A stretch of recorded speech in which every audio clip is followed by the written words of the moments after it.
If you had anything to do with this crime, let me know now. I find you guilty of first-degree murder. And then just one day he was gone from me. You had no evidence. You had no proof. How well do you think she would have seen the killer? There are so many issues with this witness. Your name has come up several times throughout this entire investigation. Hopefully that will finally lead to the truth. I was really scared because they told me, hey, if you go to the police, you will be dead.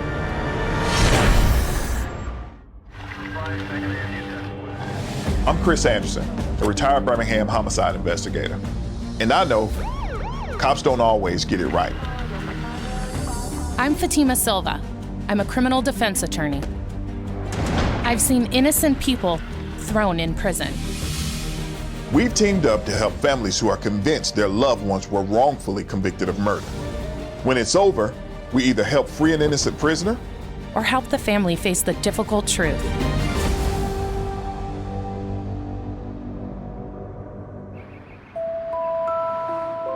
Roanoke, Virginia, October 3rd, 1995. A small group of people are hanging out at a house late at night.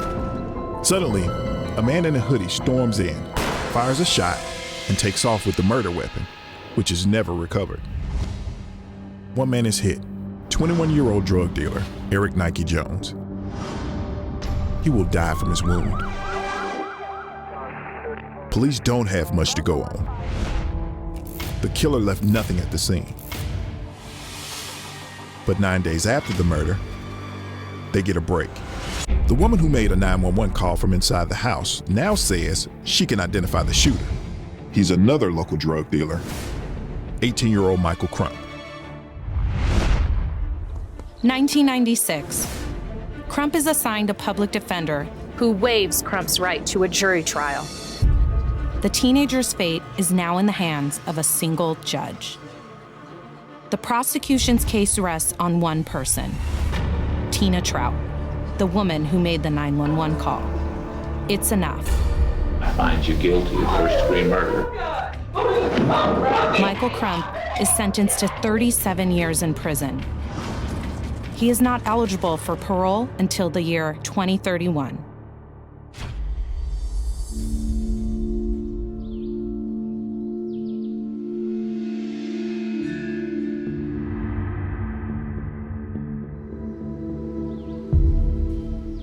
Lavanda, you've been fighting for your son for 23 years now. What keeps you going? I believe in God, that God will one day help my son get exonerated from this situation. And what about you, Robin? I just know that he could never do anything like this. He was like not even a fighter. He loved everybody, he helped everybody. And I'm sorry, but he was like a dad to me. And he just took care of me like I was his daughter. Took me to school, bought me food, bought me clothes, did everything. And then just one day he was gone from me. And it's just hard. It like really did a whole lot to me in my life. Like I got on drugs and everything. Well, Robin, knowing what you know about drug dealers and that lifestyle, wouldn't you find it strange to think that they're not capable of harming someone if they're doing something like dealing drugs? That's true. But one thing about Mike, like, he was just a likable guy. Everybody got along with him. I've learned that it was a bench trial. Yes, It's really unheard of in a murder case. Did either of you attend the trial? we both did. Every single day? It was only one day. It was a one-day murder One-day trial. Murder trial. And when the judge sentenced him to 40 years, I mean, it was a state of shock. And for what? You had no evidence. You had no proof. How did Michael react to the verdict? And accordingly, I find you guilty of first-degree murder. He just dropped his head, but they, you know, after that, they just waved by and they took him. I went off. When you say you went off, what happened in that courtroom? I jumped to that side trying to get to Tina.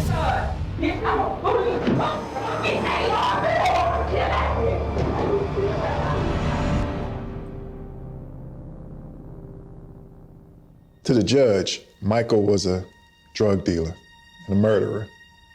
Tell us what he missed. Michael was a good child. He never gave me any problems. I may had to get a stick after him once in a while. He's a boy. Yeah, he's a boy. Just always looked out for everybody, though. He really did. This is my favorite picture because all I asked them to do was please finish school and graduate from school. You had a moment, even when he was behind bars, where you were very proud. It was a blessing. Now, you both paint a pretty rosy picture of Michael, but we're going to do our own investigation. So we just need you to be honest with us. Does he have any history of violence in his past? No, ma'am. When we spoke over the phone, you gave us some leads that you thought would completely prove that Michael was innocent. One of those leads was the witness was flawed. She just kept changing her story over and over again. It was a different story each time. When she called the police, when it first happened, she said she couldn't identify anybody. So you're saying when she called 911 right after the murder happened, she couldn't tell the police anything about the person who shot him? She said she didn't see anybody. She didn't see it. Tina trial was the whole case. There was no other physical evidence, period. Not a weapon, not anything. So your next lead was that not only did Tina Trout change her story, but she also had some kind of eye disease, some Stevens-Johnson syndrome. Like her eyeballs are actually turning white, like a blind person. Let me make sure I understand this. We have a murder case where the only eyewitness in this case is partially blind. There is no physical evidence. Yes, sir. Yes, sir. If all of this checks out, this would be a first for me. I've never heard of anything like it. So the next lead we talked about was you said that the cops that were involved in this case framed Michael. Why Michael? Why would these cops risk their careers, their livelihoods to frame your son? Have no idea, no clue. Do we have any hard evidence that says that your son or your brother was framed by these cops? No. None at all? None at all. So I think we would be better off if we focused on the leads that we have here and just not worry about this one, because this is very, very hard to prove without any evidence. Right. Okay. Now, you also told us that there's a recorded prison conversation between two men who are discussing this murder. So how does that help Michael? They were talking about it was a robbery gone wrong and that somebody else was the killer. So was this before or after the trial? Before. Do we know if the police ever went to interview them? Never. Hearing information like that, me as an investigator, I would want to talk to these guys. So the last lead you gave us was that Michael had no motive to kill Nike Jones. He didn't even know Nike. Nike's a drug dealer also. Is it odd that they wouldn't know each other?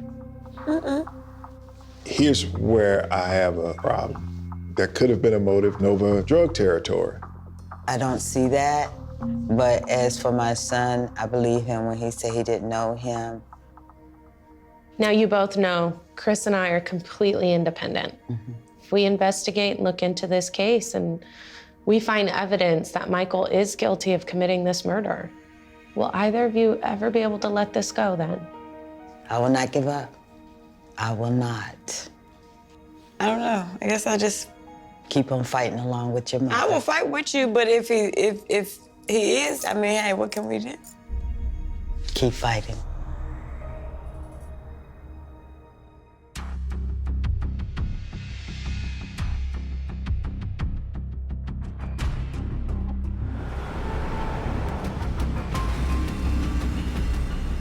I'm investigating a homicide case where the only witness was diagnosed with Stevens-Johnson syndrome.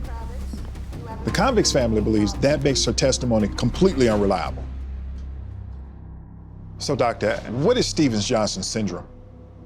Well, Stevens-Johnson syndrome is a very unusual condition. About only 1 or 2 people out of 1 million will get the disease in any given year. It's an autoimmune disease and attacks the eyelids. The lining becomes extremely blistered and inflamed.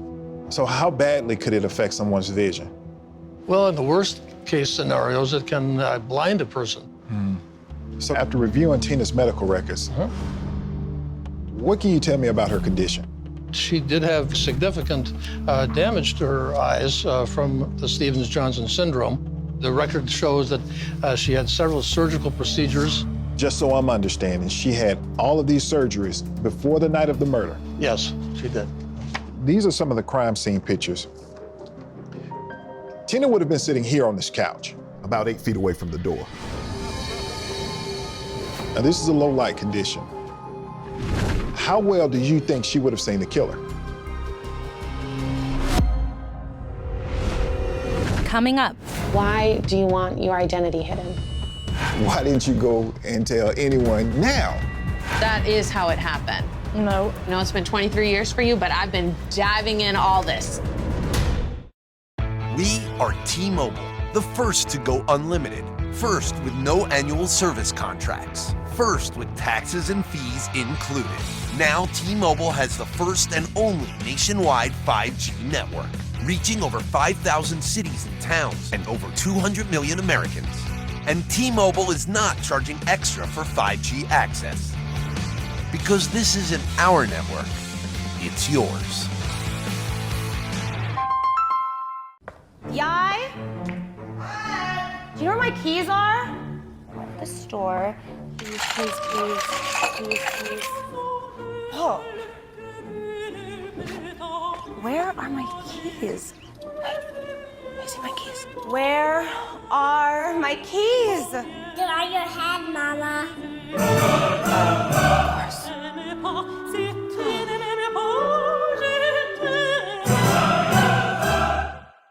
Having dry skin is a struggle. Turns out, my body wash was the problem. Until I tried Olay Ultra Moisture Body Wash with new vitamin B3 complex. And my skin went from dry and dull to visibly healthy in just 14 days. Better skin from a body wash? You better believe it. With Olay Body. And now try Olay's new skincare-inspired body washes with vitamin C, collagen, and hyaluronic acid. What a smooth merge. Smurge? Smurge. Rocket Mortgage understands that home is where I can be myself. And that feels pretty darn good. With Rocket Mortgage, you'll be as comfortable financing a home as you are living in one. Rocket Mortgage. Push button, get mortgage. Time running out. Here he comes down to the chance. An open look for free. Time's running out. Get to Nissan now for big savings on our lineup, including the award-winning Altima.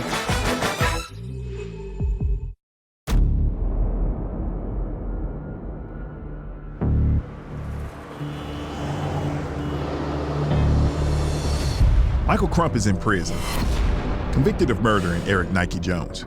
But his mother and sister believe he is completely innocent. You had no evidence. You had no proof. They told me the prosecution's only witness, Tina Trout, suffered from a serious eye disease. I'm trying to find out how bad her vision really was. Tina would have been sitting here on this couch, about 8 feet away from the door. Now, this is a low light condition. How well do you think she would have seen the killer? Well, I had some glasses constructed that simulate quite accurately what the patient's vision was at the time, and I'm going to let you try those on. I can make out your face at a very close range, but at the longer distances, it's a little bit harder. So what would it have been like in a low light condition? Well, we're going to put it to a test. Latoya is our kind volunteer that suffers also from the Stevens-Johnson syndrome. First thing you'll need to do is have you put those glasses back on again. We're going to simulate the conditions of the murder. The lighting conditions have been adjusted to... This one's for you. The next step is we're going to present you with a lineup. and see whether you're able to identify the man that came in with the gun. Well, Latoya, what do you think? I'm really not sure. One.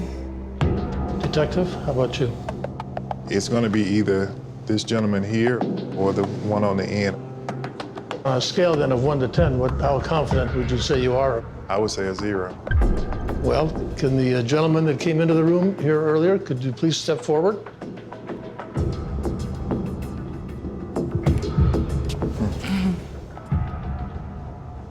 I feel bad. I thought it was him, and it wasn't. Gentlemen, I want to thank you all for helping us with this test. Latoya, thank you, we appreciate it. That's pretty eye-opening for me as an investigator. At first glance, I couldn't even tell if the suspect was black or white. It does show what visual impairment is like. So, doctor, based on her condition, based on the crime scene, based on the test we just did, could Tina try to positively identify the killer that night? I'd have to say honestly that eyewitness identification would at best be unreliable.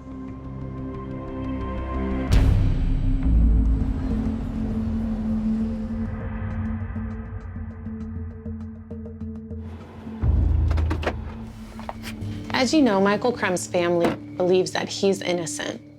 So I want to thank you as a family member of Eric for sitting down and talking about this. But I have to ask, why do you want your identity hidden?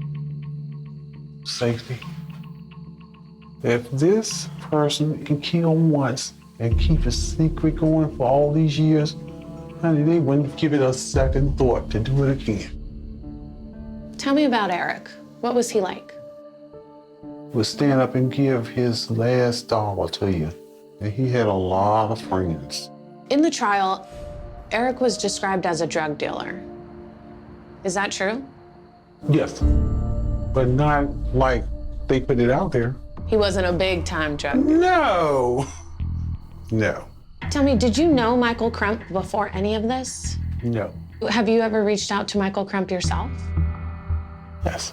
What was that conversation like? He told us how sorry he was, but he was not the person that took Eric's life. Did you believe that? No.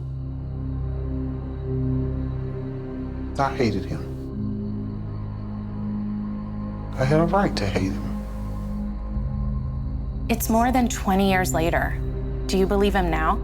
I won't say that he didn't do it. I really don't know. But if he didn't do it, I wouldn't want to see him sitting there for nothing. All right. Michael Crump's family says that he had no motive to kill Eric. Do you believe that? Yes, I do. I'm just pretty sure he didn't know him. He didn't know him. I feel like he was set up. Set up by whom? So-called friends. One of the family's leads involves a secret prison recording that was taped 2 weeks before Michael Crump's trial. In it, an inmate talks to someone from the outside about Nike's murder and says the cops got the wrong guy. I'm about to meet the man the inmate claims is the real shooter. Just so I know and understand, why did you want to keep your identity hidden? I've desperately been trying to get past my past, and I've been trying desperately to try to climb the corporate ladder. How did you meet Michael?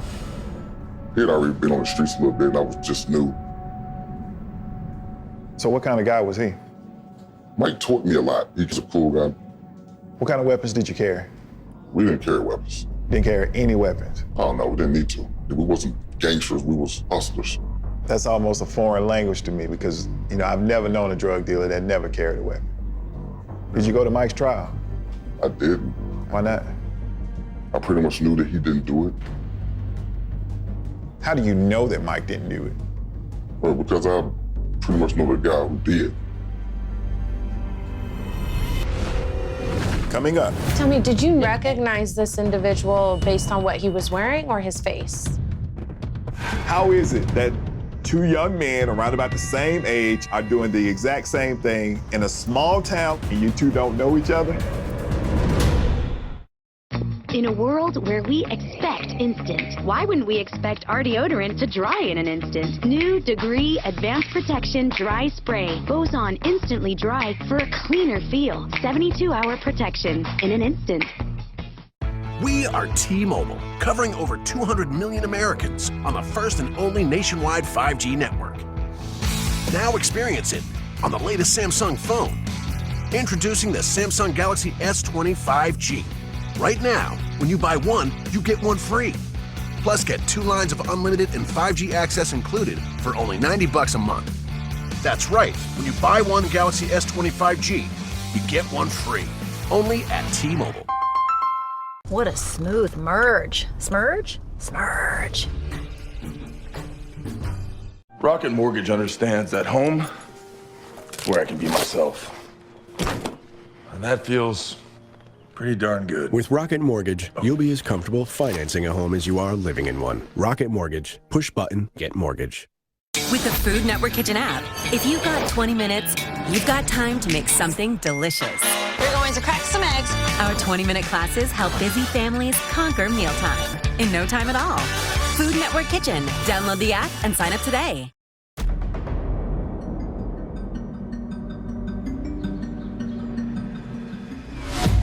How do you know that Mike didn't do it? Well, because I pretty much know the guy who did. You do? Yes. He wasn't going to kill anybody, he was going to rob somebody.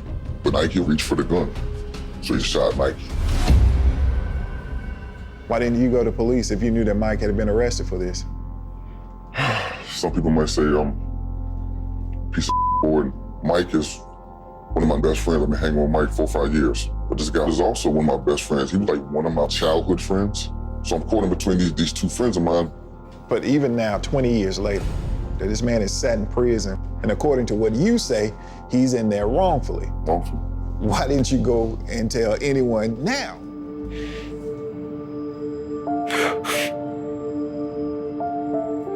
I know it was wrong. It was wrong. I should have did something. I should have did something.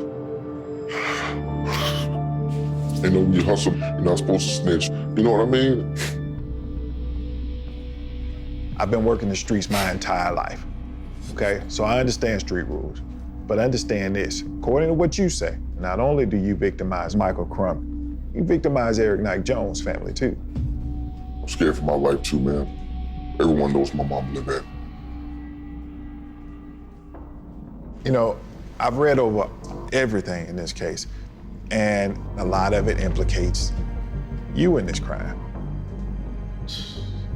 This is a telephone conversation between 2 people talking about the shooting. They state your name as the person that shot Nike Jones. I don't care what that thing said. I've not been implicated in anything. If I was implicated in anything, I would have been in court. I'm not saying that you're involved in it because Okay, I don't know. I appreciate but that. I'm telling you this. Your name has come up several times throughout this entire investigation. I was at home, sleep. Let's go back to the guy that you say killed Nike Jones. Is he still around? No, he's dead. He got murdered some summers ago. Here's my concern. Because this man that you're saying is responsible for the murder of Nike Jones is now dead, it's going to be next to impossible to get justice now. I know. I don't know what else to do. Why not come forward now and tell the police what you know about the murder of Nike Jones? That's what I'm doing. You know, if they want to know, I'll tell them. So you would be willing now, today, to go and tell the cops what you know about this murder? Sure, absolutely. I'm just trying to right my wrongs.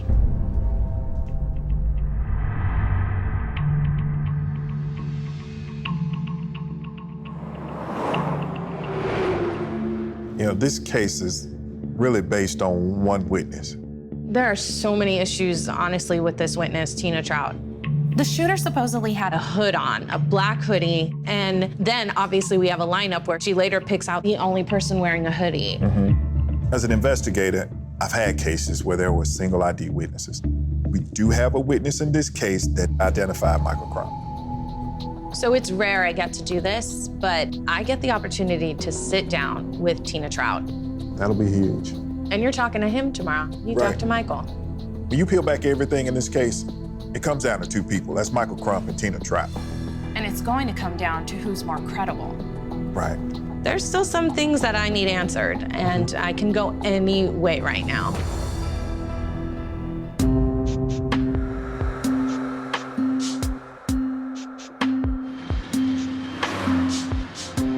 So I'm about to interview Michael Crump, and there's not a lot of evidence in this case. But the one thing that bothers me is the fact that he does not remember anything about that night. In my experience, that's usually a sign of guilt. So my plan is to see if he says anything that's new that he didn't say to police initially that may implicate him in this murder.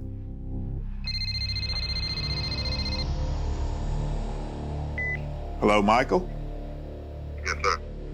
So listen, I just want to get into it and talk about your mom and your sister here. You understand that we are here to help them.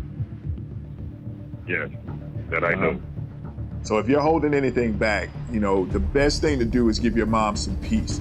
If you had anything to do with this crime, let me know now. Coming up, This case comes down to the testimony, really, of one person. In this case, that's you.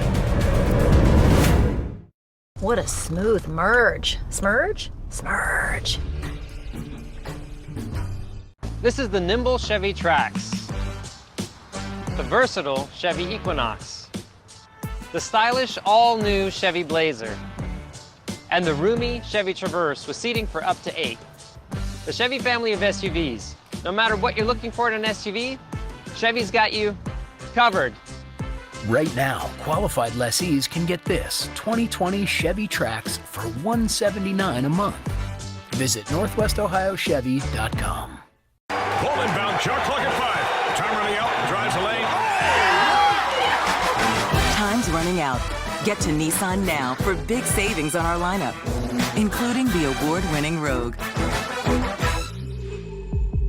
With the Food Network Kitchen app, if you've got 20 minutes, you've got time to make something delicious. We're going to crack some eggs. Our 20-minute classes help busy families conquer mealtime in no time at all. Food Network Kitchen. Download the app and sign up today. New Degree Advanced Protection Dry Spray goes on instantly dry for a cleaner feel. How can we improve the quality of healthcare and make it more affordable? How do we bring everything together so that healthcare works for all of us? We know how. We are the how. Optum. How well gets done.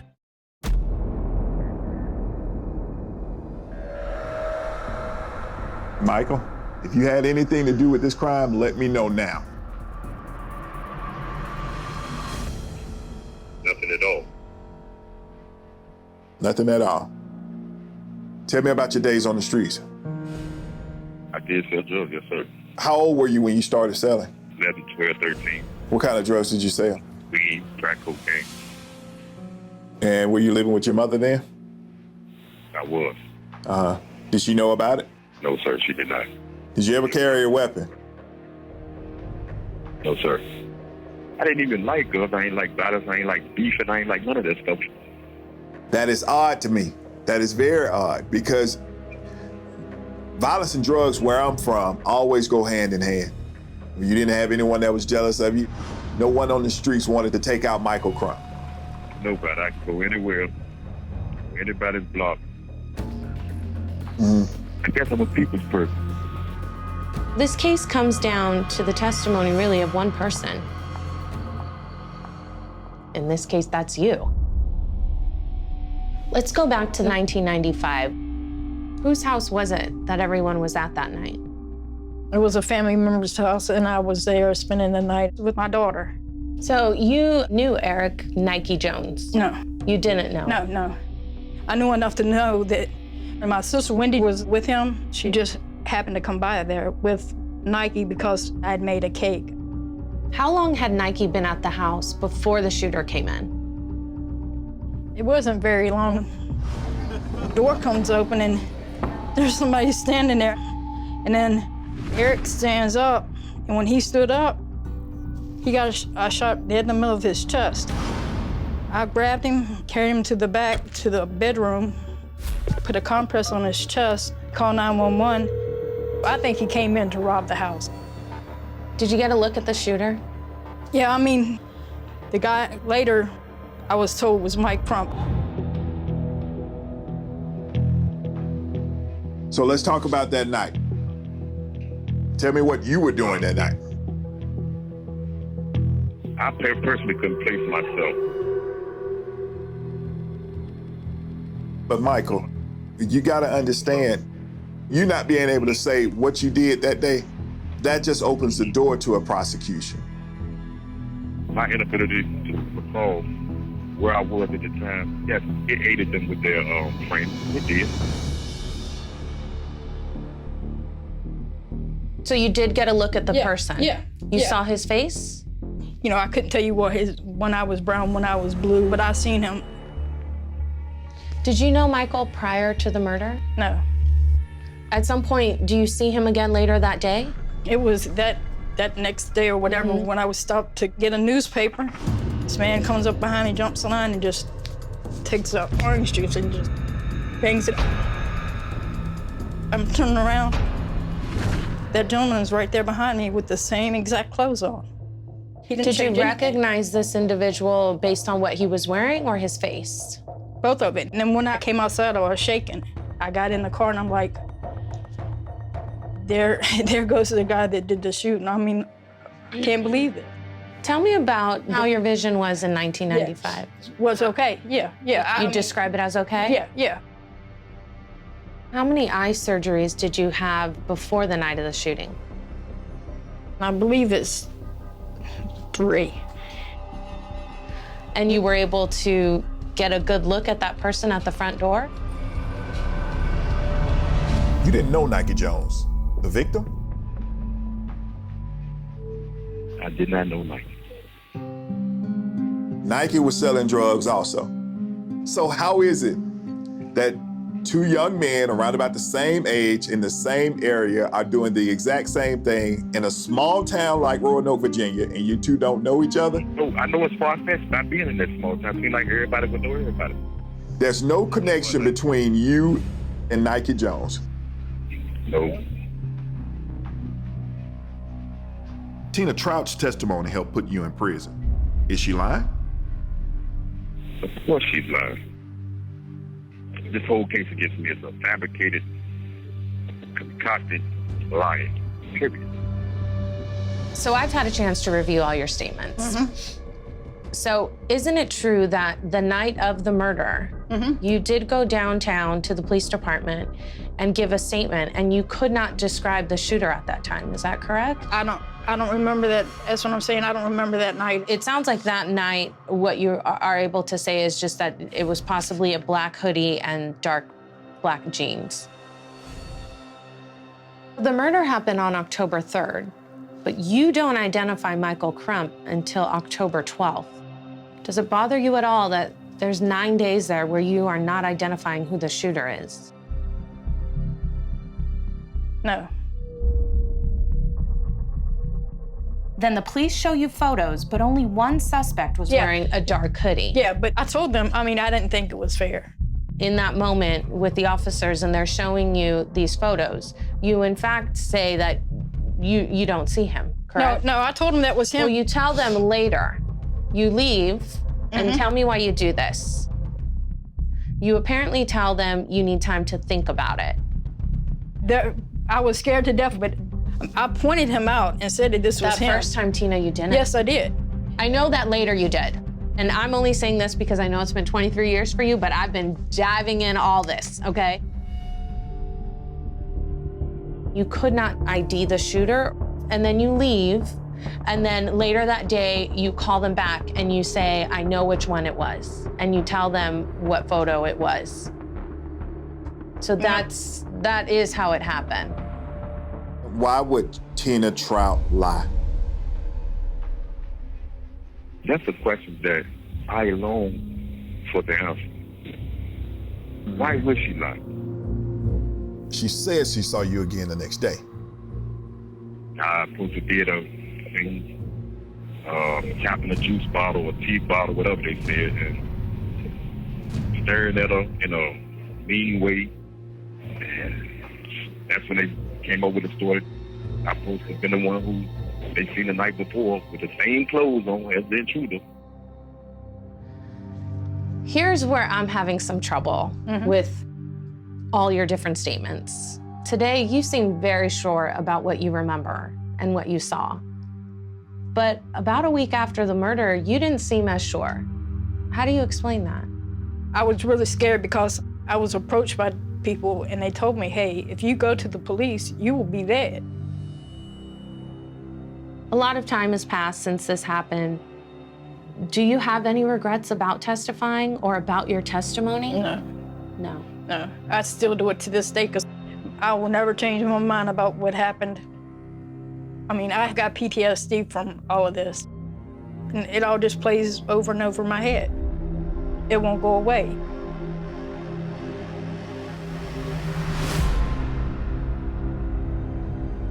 Now I need to know straight up, did you kill Eric Nike Jones? No, I did not. I just need you to know. But I am a victim of injustice. I'm wrongfully in prison, and I did not kill Eric Nike Jones, period.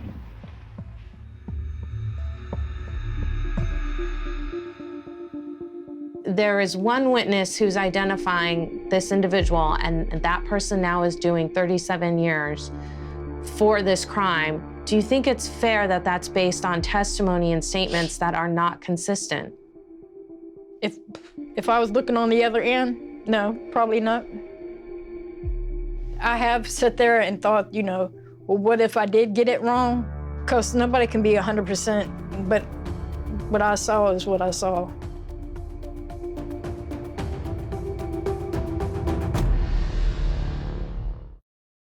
In a world where we expect instant, why wouldn't we expect our deodorant to dry in an instant? New Degree Advanced Protection Dry Spray goes on instantly dry for a cleaner feel. 72-hour protection in an instant.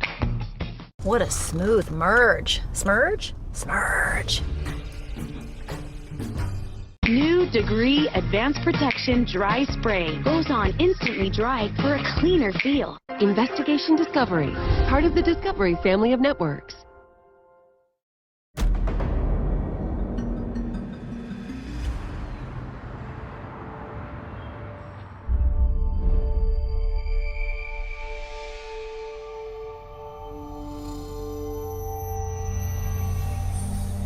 Evander, I just want to say how much I admire your passion. For the past 24 years, you've been on a one-person crusade to help free your son. And I gotta say, there is just nothing like a mother's love. And Robin, we know how strongly you feel as well about your brother's innocence. You gave us 4 leads that you hoped would prove that Michael was wrongfully convicted of murder. We investigated each of those leads, and here's what we found. Robin, you told us that there was a recording of a prison conversation. And in it, an inmate talks to someone on the outside about the murder. Well, I looked into that, and you were right. Here's the transcript from that call. Now, if you read it, the 2 men said that it was a robbery gone wrong. They identified the shooter, and they say it wasn't Michael. Now, this was 2 weeks before the trial, but the cops never followed up on it. So I decided to do the detective work that should have been done back in 1996. Now, I tracked down the guy that these guys say pulled the trigger. And he agreed to speak with me, but only if we hid his identity. He said that Michael was one of his best friends, and Michael didn't commit this murder. He also denied during our conversation that he was the shooter, but he says he knows who actually pulled the trigger. Now, I want you to watch this. Why didn't you go and tell anyone now?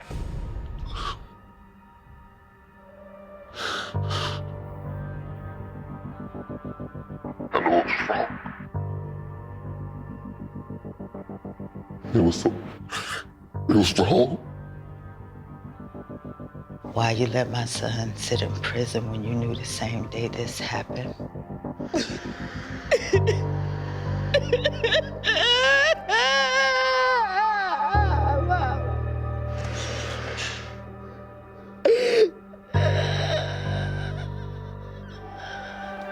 Oh my God. It's okay. It's okay. I know that's hard for you to watch. I know it is. But he promises me that he'll go and tell the cops his story after all of these years. Levanda, you said that Michael had no motive to kill Eric Nike Jones, that he didn't even know him. So I actually managed to track down one of Eric's family members. And she too was also scared and asked that her identity remain hidden. But she agrees with you. She doesn't think Michael did it. And she says Nike and Michael did not know each other.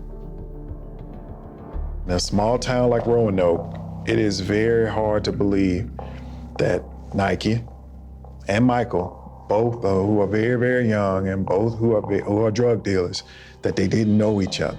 But if my son said he didn't know him, he didn't know him. It's my experience that drugs and violence, they both go hand in hand. So unfortunately, I don't think this lead really helps you. So your next two leads had to do with the witness, Tina Trout. This entire case comes down to Tina Trout's word against Michael's. Now, your first issue with this witness was her eyesight. When Tina Trout was 10 years old, she was diagnosed with a rare disease known as Stevens-Johnson syndrome. It basically causes scarring inside the eyelids. Now, I got a chance to sit down with Tina Trout, and she actually insists that her eyesight was okay back in 1995. But she admits that she had already had 3 surgeries on her eyes before the night of the murder. But that still doesn't answer the question of whether or not she could identify Michael as the shooter. Well, I flew in a nationally renowned ophthalmologist. So he had these special glasses made for me. You mind trying these on?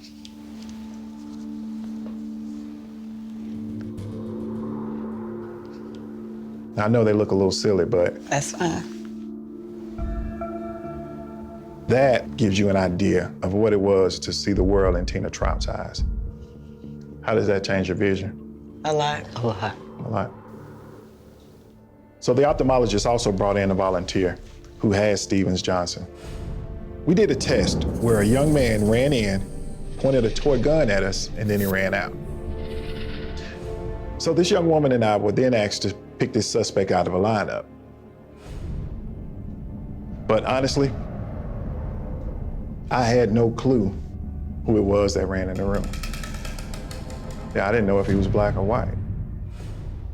And the woman with the eye condition, she had no idea, and she ended up IDing the wrong guy. So we agree that this was a very good lead. Shed some light. From the first time I seen her, I knew there was no way that she can identify anybody. So your next lead is that even if we set aside Tina's eye problems, she changed her story so many times, she's still not believable. So here's the 911 call that Tina made right after Eric Nike Jones was shot. She says, "I think he was a black male." The 911 operator says, "A black male?" She says, "Yeah, because we didn't see nothing because it was all dark." It's only until 9 days after the shooting that she can tell the police that the shooter was Michael Crump. Watch this part of my interview with Tina. Oh, God, look at her. That's Tina Trout today. Oh, my God.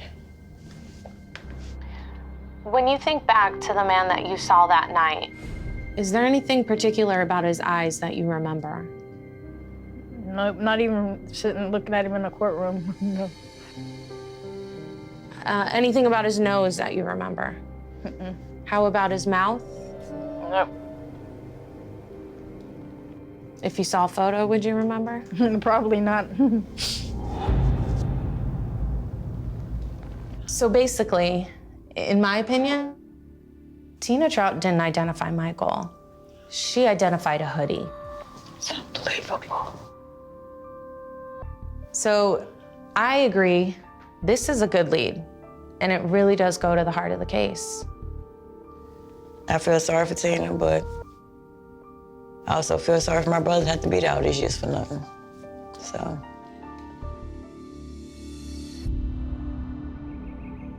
In wrongful conviction cases, people want uncomplicated stories. They want a completely innocent person. But let's be honest, that's not what we have here. The Michael Crump of 1995 was selling crack cocaine in his community. So it's understandable that the cops would take a good and hard look at Michael. But even though there was no physical evidence, they stayed on Michael. Even though the only eyewitness in this case changed her story several times, they stayed on Michael. Even though that witness had an eye disease, they stayed on Michael. And even though there was a secretly recorded conversation that implicates another kid from the same neighborhood, they stayed on Michael. This, I have a huge problem with. To be clear, we're not saying Michael's squeaky clean and innocent. We don't know who did this. But I don't think the cops or the prosecutors knew either. So Chris and I want to help you guys. We're going to hire a private investigator. So maybe we can find some new information, and hopefully that will finally lead to the truth.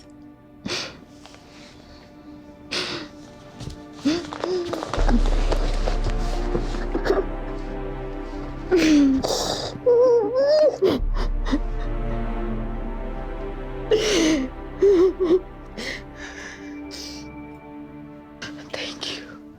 Thank you. Thank you. We know this has been a long fight for you both, but we want to help you now.